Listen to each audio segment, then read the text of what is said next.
नमस्कार, आप देख रहे हैं न्यूज 18 राजस्थान। आपके साथ मैं हूं अभिषेक। महारो राजस्थान बुलेटिन में बात करेंगे सौगातों से भरे सोमवार की, जहां सीएम गहलोत ने 1038 करोड़ रुपए के 47 प्रोजेक्ट का शिलान्यास किया। वहीं बात होगी पंचायत चुनाव के पहले रण की। साथ ही बताएंगे आपको आखिर क्यों मचा है कृषि कानून पर बवाल। फिर बात होगी सचिन पायलट की, जो एक बार फिर केंद्र पर बरसे। इसके अलावा बात होगी फीस पर मचे फसाद की। आखिर में आपको दिखाएंगे माननीयों के आलीशान आशियाने। सबसे पहले बात करते हैं गांव की सरकार की, जिसके लिए पहले चरण का चुनाव खत्म हो गया है। शाम 5:30 तक वोटिंग हुई और पहले फेज में जो मतदान का प्रतिशत रहा है वो 81.48% रहा है और इस वक्त काउंटिंग चल रही है। थोड़ी ही देर में नतीजे भी आने शुरू हो जाएंगे। 947 ग्राम पंचायतों में सरपंच पद के लिए वोटिंग हुई है। पहले चरण के चुनाव में 33 लाख मतदाता थे और उन्होंने अपने अपने मताधिकार का प्रयोग किया, जिनमें से 81.48% लोगों ने वोट डाले। 9355 वार्ड पंचों के लिए वोटिंग हुई है। सरपंच पद के लिए 5388 उम्मीदवारों ने अपनी किस्मत आजमाई है और पंच पद के लिए 11890 उम्मीदवार मैदान में थे। तो अब ये तस्वीरों के जरिए दिखा रहे हैं आपको आज जो पहले चरण की वोटिंग हुई है। प्रदेश में सरपंच के 947 पदों पर वोटिंग हुई। पंचायत चुनाव के पहले चरण में आज 31 लाख से ज्यादा लोगों ने अपने मताधिकार का प्रयोग किया। स्क्रीन पर जो तस्वीरें इस वक्त आप देख पा रहे हैं, जयपुर, हनुमानगढ़, अजमेर, झुंझुनू, प्रतापगढ़ और बीकानेर की ये तस्वीरें हैं, जहां पर लोगों ने बढ़ चढ़कर हिस्सा लिया और अपने मताधिकार का प्रयोग किया। हालांकि कई जगहों पर सोशल डिस्टेंसिंग की जमकर धज्जियां भी उड़ी। अब कुछ और जगहों की तस्वीरें आपके टीवी स्क्रीन पर हैं, जिसमें अजमेर, अलवर, नागौर, दौसा और भरतपुर की तस्वीरें आपके टीवी स्क्रीन पर।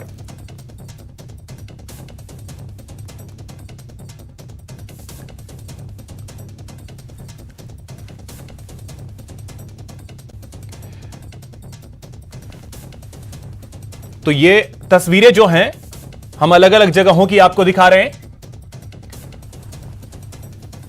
और इसी बीच एक बड़ी खबर आपको बता दें, धौलपुर से बड़ी खबर है, जहां पर पंचायत चुनाव का परिणाम भी आ गया है। तो अब जो परिणाम है वो भी आने शुरू हो गए हैं। गांव की सरकार का पहला चरण जो है वो आज अब अपने अंतिम चरण में पहुंच गया है। हालांकि उप सरपंच के लिए वोटिंग कल होनी है, लेकिन उससे पहले पंचायत चुनाव के लिए जो आज वोटिंग हुई है पंच के लिए और सरपंच के लिए, उसके परिणाम जो है वो सामने आने लगे हैं। और जो पहला परिणाम इस वक्त सामने आया है, कुदिन्ना पंचायत से रजनी विजय हुई हैं और 357 मतों से उन्होंने जीत हासिल किया है। तो परिणाम जो है वो अब धीरे धीरे सामने आने शुरू हुए हैं और ये पहला परिणाम जो है वो धौलपुर से सामने आया है। कुदिन्ना पंचायत, जहां पर रजनी उन्होंने जीत दर्ज की है। धौलपुर से यह पहली विजय की खबर सामने आई। रजनी उन्होंने जीत हासिल की है, 357 मतों से उन्होंने जीत दर्ज की है। अजीतपुर पंचायत से रवि पोशवाल वो विजयी रहे हैं। तो लगातार परिणाम जो हैं अब आने शुरू हो गए हैं। पंच और सरपंच के लिए जो आज वोटिंग हुई है, उसमें जैसे ही 5:30 पर वोटिंग खत्म हुई, उसके बाद से काउंटिंग की प्रक्रिया शुरू हुई। अजीतपुर पंचायत से रवि पोशवाल उन्होंने जीत दर्ज की है। साथ ही आपको बता दें कि रवि पोशवाल ने 174 वोट से जीत दर्ज कर ली है। धौलपुर में पंचायत चुनाव का जो परिणाम है वो सबसे पहला परिणाम कुदिन्ना पंचायत से सामने आया।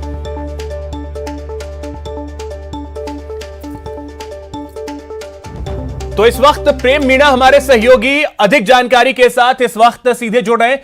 प्रेम, अगर इस चुनाव को देखा जाए, पूरे दिन भर का जो वोटिंग की प्रक्रिया रही, जो दावे किए गए थे, सोशल डिस्टेंसिंग और सारी चीजें, वो सब बाद में बात करेंगे, लेकिन पूरा अपडेट आज दिन भर का और साथ ही अब तो परिणाम भी सामने आने लगे हैं।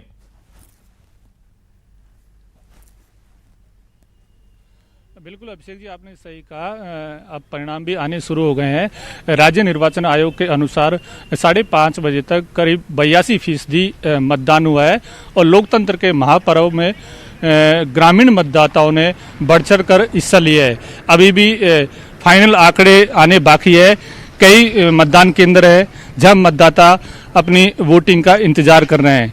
इस बार सोशल डिस्टेंसिंग की पालना के लिए राज्य निर्वाचन आयोग ने मतदाता और प्रत्याशी दोनों के लिए अलग अलग गाइडलाइन जारी की थी, लेकिन कई जिलों में सोशल डिस्टेंसिंग की पालना नहीं हुई थी। कोरोना को देखते हुए आयोग ने इस बार एक बड़ा निर्णय लिया था और मतदान केंद्रों की संख्या 1100 से घटाकर 900 कर दी थी। इसके अलावा मतदान का समय भी 1 घंटे बढ़ा दिया था। इसके बावजूद प्रशासन की तमाम कोशिश के बावजूद भी सोशल डिस्टेंसिंग की पालना नहीं हुई और जमकर धज्जियां उड़ाई गई। मतदान के प्रथम क्षण यानी सुबह जब मतदान शुरू हुआ था उसी समय ही सोशल डिस्टेंसिंग की पालना की खबरें आयोग के पास आती रही।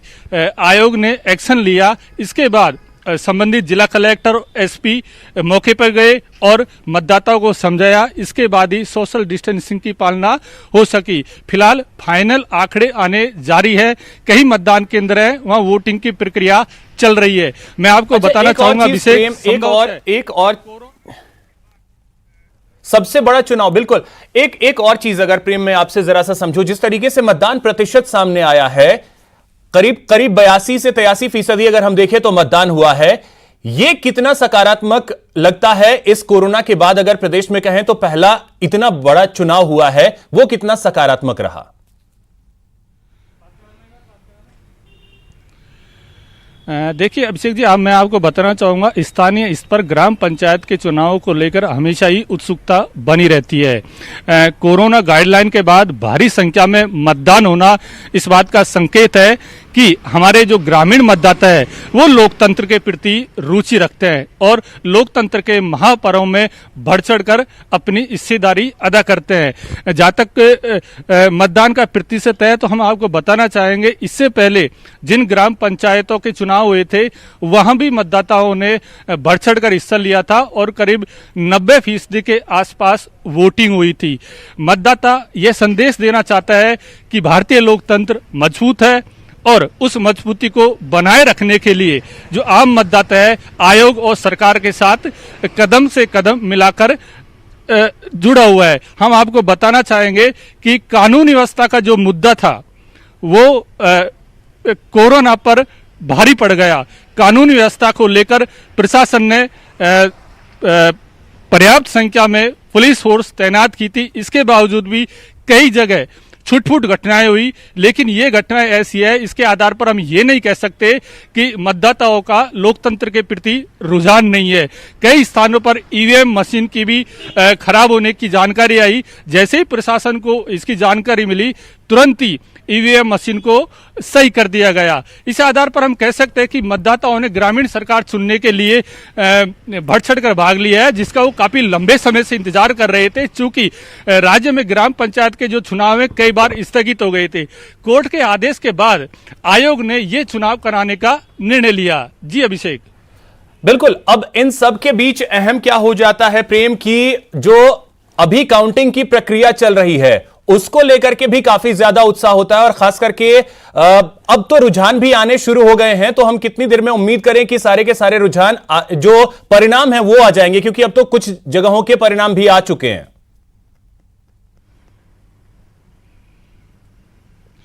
बिल्कुल अभिषेक जी, देखिए मैं आपको बताना चाहूंगा 947 ग्राम पंचायतों के जो चुनाव हुए हैं वो 25 जिलों में हुए हैं। चूंकि मतदान हो चुका है और अब मतदान के बाद जो कड़ी चुनौती है प्रशासन की वो है कानून व्यवस्था बनाए रखना। जैसे ही चुनाव परिणाम सामने आ रहे हैं कहीं कहीं जगह निश्चित तौर पर जो प्रत्याशी हार रहे हैं उसके जो समर्थक है वो कानून व्यवस्था को चुनौती दे सकते हैं। इसलिए आयोग पूरी नजर बनाए हुए है। जो संवेदनशील और अति संवेदनशील क्षेत्र है उन पर पर्याप्त संख्या में पुलिस फोर्स तैनात कर दिया गया है और मुख्य निर्वाचन अधिकारी पल पल की अपडेट संबंधित ग्राम पंचायतों के जिला कलेक्टर से ले रहे हैं। करीब 10 बजे तक फाइनल आंकड़े आने की पूरी संभावना बताई जा रही है। जी अभिषेक। तो बिल्कुल प्रेम, बहुत शुक्रिया आपका इन तमाम जानकारियों के लिए। और बड़ी बात यह है कि अभी जो है कुछ जगहों के परिणाम आ भी चुके हैं, वो भी हम आपको लगातार बता रहे हैं।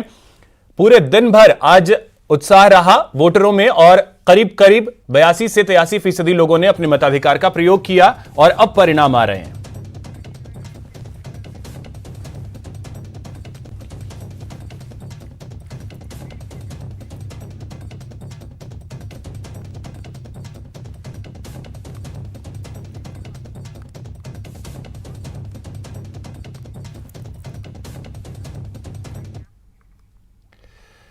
चलिए अब रुख करते हैं अगली खबर की ओर और गांव के दंगल से जुड़ी वो रिपोर्ट जो सिस्टम पर सैकड़ों सवाल उठाती है, जिम्मेदारों को कटघरे में खड़ा करती है और पब्लिक को आगाह करती है, खबरदार करती है। दंगल में दूरी क्यों दरकिनार?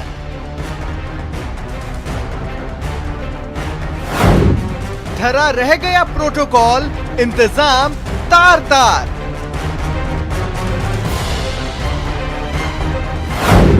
जवाब दे जिम्मेदार।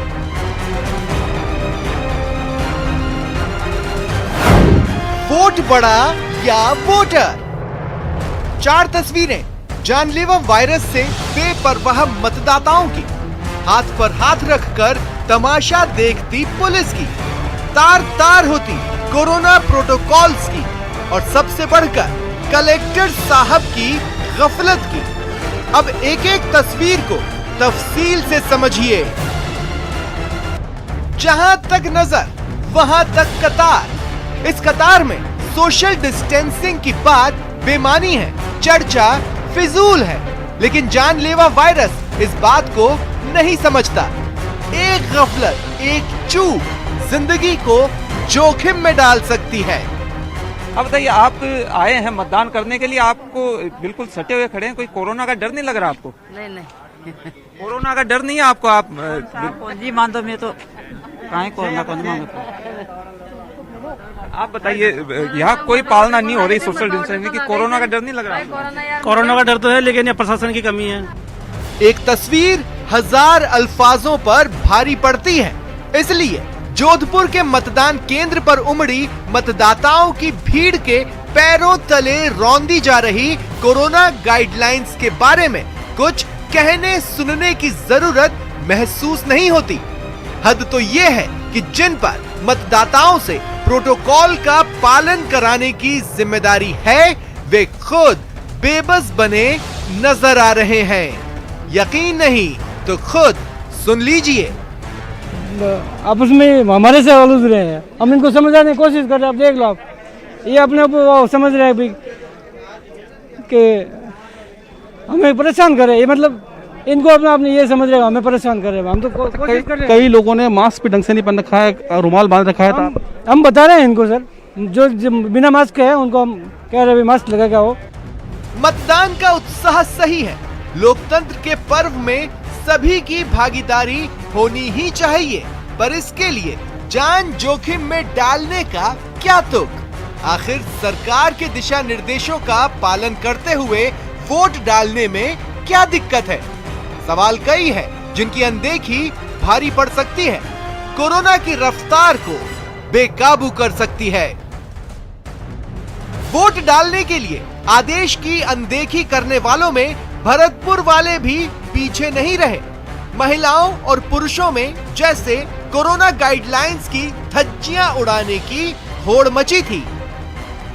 कुल मिलाकर पंचायत चुनाव में कोरोना से बचाव के इंतजाम की पोल खुल गई, जिसके बाद प्रदेश के मुख्य चुनाव अधिकारी श्याम सिंह राजपुरोहित ने नाराजगी जताई और संबंधित ग्राम पंचायतों के जिला कलेक्टर को सख्ती बरतने की हिदायत दी। किसी भी सूरत में कोरोना के प्रोटोकॉल की अवहेलना नहीं करनी चाहिए और उसकी अक्षरशः पालना की जानी चाहिए। अभी कुछ मीडिया समाचारों में इस तरह की जानकारी जैसे ही आई है, संबंधित जिला कलेक्टरों को इस संबंध में पुनः निर्देशित कर दिया गया। जो भी इसके लिए जिम्मेदार है उनके लिए सख्ती से कार्रवाई करने के निर्देश उनको पर्टिकुलर जो जिन जिलों के समाचार है उनको दे दिए गए। प्रोटोकॉल की पालना को लेकर मुख्य चुनाव अधिकारी की हिदायत का असर देखना दिलचस्प होगा। लेकिन पंचायत चुनाव में उड़ी कोरोना गाइडलाइंस की धज्जियों ने जिम्मेदारों की गफलत को एक बार फिर साबित कर दिया है। चुनाव में कोरोना गाइडलाइन का पालन क्यों नहीं? मतदान केंद्र पर कोरोना से बचाव के इंतजाम क्यों नहीं? क्या प्रशासन जिम्मेदारी निभाने में नाकाम रहा है? वोट की कीमत क्या वोटर की जान से ज्यादा है? Bureau report, news 18 Rajasthan.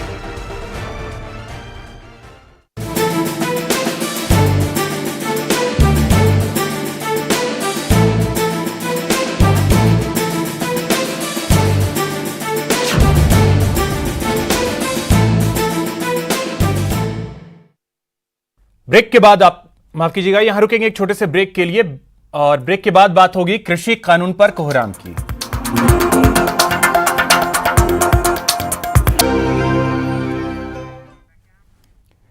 Break के बाद आपका स्वागत है। किसानों को लेकर बने कानून पर पहले संसद में हंगामा हुआ, अब दिख रहा है सड़क पर कोहराम। कई दिनों से चल रहा किसानों का विरोध प्रदर्शन कृषि बिल पर राष्ट्रपति की मंजूरी के बाद और बढ़ गया है। लेकिन इस विरोध प्रदर्शन को लेकर कई सवाल भी उठ रहे हैं। क्या कृषि बिल का विरोध किसान हित में है या सिर्फ सियासत चमकाने की कोशिश?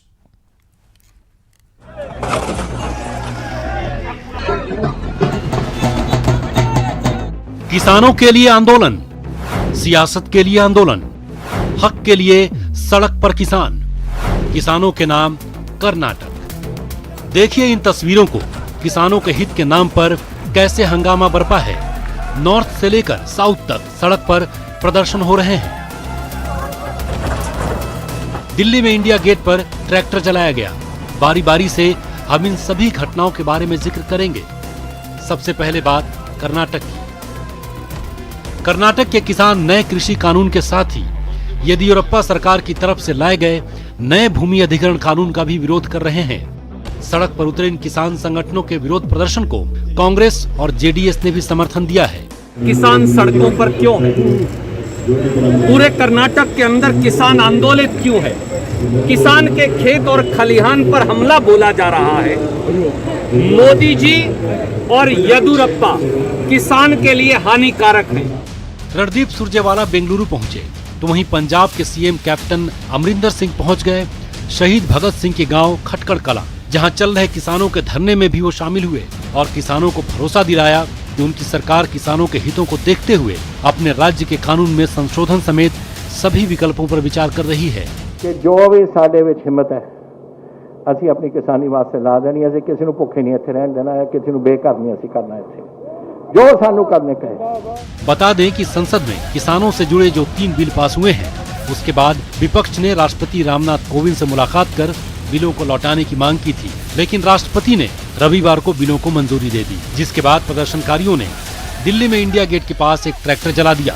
खबरों के मुताबिक पंजाब यूथ कांग्रेस के कार्यकर्ता एक ट्रक में रखकर ट्रैक्टर को लाए और फिर नीचे उतारकर उसमें आग लगा दी। इस मामले में पुलिस ने 5 लोगों को हिरासत में लिया है। बीजेपी के किसान मोर्चा के अध्यक्ष ने बिल को किसानों के हित में बताया है। किसान की दशा और दिशा ये दोनों बदलेगी। कोरी राजनीति करने वाले लोग जिन्होंने किसान की कभी चिंता नहीं की, आज वो केवल बयानबाजी करके किसानों को थोड़ा गुमराह करने की उन्होंने कोशिश की, लेकिन देश के किसानों ने ही उनको जवाब दे दिया है। केंद्र सरकार की तरफ से भले ही किसानों के हित वाला बिल बताया जा रहा हो, विपक्षी नेता इसे किसान विरोधी ठहरा रहे हैं। कांग्रेस नेता राहुल गांधी ने ट्वीट कर कहा है कि नए कृषि बिल किसानों के लिए मौत की सजा जैसे हैं। संसद के अंदर और बाहर उनकी आवाज दबा दी गई। खबर है कि पूर्व कांग्रेस अध्यक्ष राहुल गांधी नए कृषि कानून के खिलाफ इस हफ्ते पंजाब में जारी विरोध प्रदर्शनों में शामिल हो सकते हैं, जहां राहुल गांधी एक रैली को भी संबोधित करेंगे। उसके बाद राहुल गांधी हरियाणा में भी जारी किसान विरोध प्रदर्शन में शामिल होंगे और उन्हें अपना समर्थन देंगे। कांग्रेस पार्टी कृषि कानून के खिलाफ 2 माह का राष्ट्रव्यापी आंदोलन कर रही है और राहुल गांधी की रैलियां इसी आंदोलन का हिस्सा होंगी, लेकिन अभी तक इसकी तारीख और जगह तय नहीं है। Bureau report, news 18। वहीं कांग्रेस के प्रदर्शन पर बीजेपी ने हमला बोला है। केंद्रीय मंत्री धर्मेंद्र प्रधान ने निशाना साधा है। ट्वीट कर धर्मेंद्र प्रधान ने निशाना साधा, कांग्रेस का हाथ हर अराजकता में साथ। ये ट्वीट किया है धर्मेंद्र प्रधान ने। तो आपको बता दें कि उन्होंने ट्वीट कर लिखा है कि कांग्रेस का हाथ हर अराजकता में साथ। सेना के बलिदान एवं राष्ट्रीय सुरक्षा जैसे अहम विषयों का राजनीतिकरण करने के बाद अब कांग्रेस देश के किसानों को भी अपने राजनीतिक हट के लिए इस्तेमाल करने पर आमादा है। ट्रैक्टर कांग्रेस के कार्यकर्ता जलाएं और बदनामी किसानों की हो। वाह, यह ट्वीट किया है धर्मेंद्र प्रधान ने।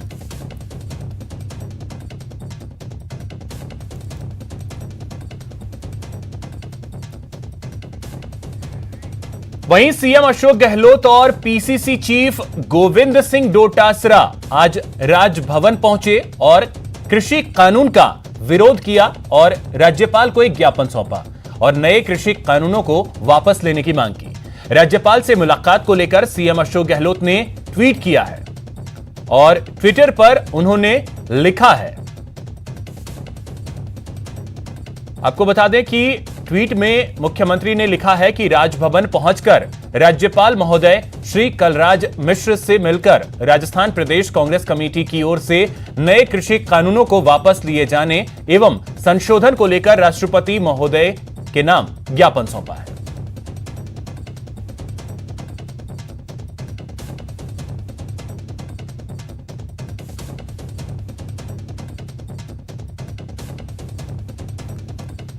तो ये तस्वीरें उस वक्त की है जब मुख्यमंत्री राज्यपाल से मिलने के लिए पहुंचे थे।